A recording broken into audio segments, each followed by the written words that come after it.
Let's take you back a couple of months ago when we talked to someone about Malaysia, my second home, when we're back in Singapore. And now we're in bustling KL City and we're going to be talking to the same person about updates about the scheme.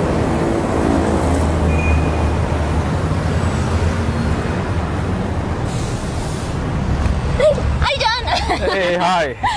We're in KL now, John's hometown, yes? No, I'm from Penang, but I work in KL and I've been working here for the last 15 years. Right, so tell us, you've done an interview with us regarding MM2H, basically Malaysia, my second home. Is there any updates about Malaysia, my second home since the last time we spoke to you? Well, I'm the one of the government license agents for Malaysia, my second home program, and I believe it was about a year ago that you interviewed me. We spoke about a year ago. Yeah, and since then we have had updates, particularly in terms of the number of participants. Actually, the number has increased by 70%. 70%? Yeah, we have had an increase of 70%. Right. And so now you have how many participants? Right, in total? Mm-hmm. Yeah, in total we have about 18,500 families approved under the Malaysia My Second Home program. There are more people applying for the second home program now, which means there are more and more foreigners that find Malaysia as a suitable place for them to retire, live, invest. And that leads to more application and that lets the government do more approvals. Right. Tell me frankly, do you think MM2H has been doing Malaysia more good or more bad? Certainly good. Without a doubt, it's certainly good. It is one of our foremost products now, I would say, and it draws in a lot of foreigners and foreign investments into property sales, into the general economy of Malaysia, because every time somebody comes to live here, they would have to buy a shelter to live in or to rent one, and then they have to eat, and they have to spend going around making a life for themselves, and this trickles down to a lot of spending, which generates economy, local economy. Right. It's also hard to make a success of a mega product like this, and I think in terms of this, the MM2H has been quite successful. In terms of whether or not there is a property bubble and price of property and like that, Malaysian property prices has increased a little bit, especially over the last 2 years. Right. But as you know, beginning this year, the government has put in some real property gains tax, which runs from 10% down to 5% to 0%, depending on which year you sell it at. I mean, if you buy a property and you try to turn over within 2 years, you're going to get 10% real property gains tax on the profit that you make.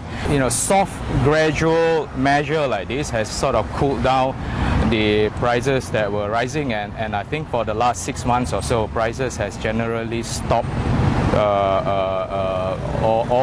Is actually growing at a slower rate.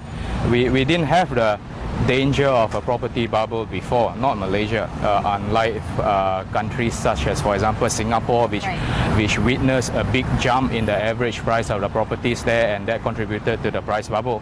In Malaysia, we don't have a big jump like that. We never had a big jump like that, but yet the government decided to take a precautionary measure and put in this RPGT, real property gains tax, and with that, I think it has sort of all the safeguards are pretty much in place. Right. So is Malaysia going to see a big jump in the near future then? Of Malaysia, my second home participants? No, as in on the whole. You talk about Singapore having a big jump in prices. Malaysia, not so much yet. Do you think with all the measures that are being put in, we're going to see the same sort of thing happening here? Expansionary pressure will always be there.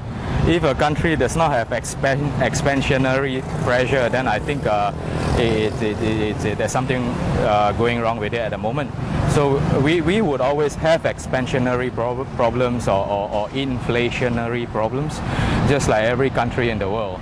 But I think by and large, in comparison with countries in other continents, countries within Asia, I think our inflation problem is not, well, relatively it's not a problem.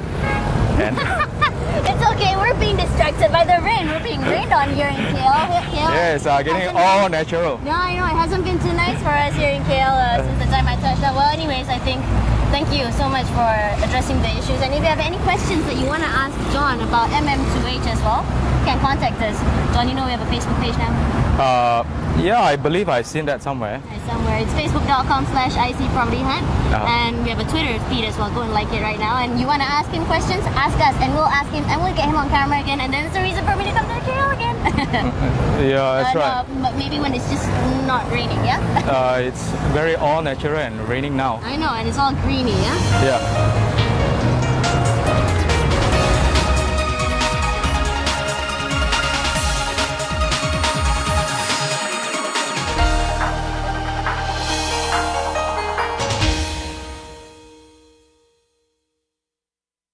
Now it's over to you. To comment on the story, go to our Facebook page. To receive an SMS alert next time we report on private residential property investments, check the Property Hunt box in your account. Tycoon members can also access our exclusive newsmaking Twitter feed. To watch our programs on your iPad, go to our iPad-friendly video viewer. What would you like to do now?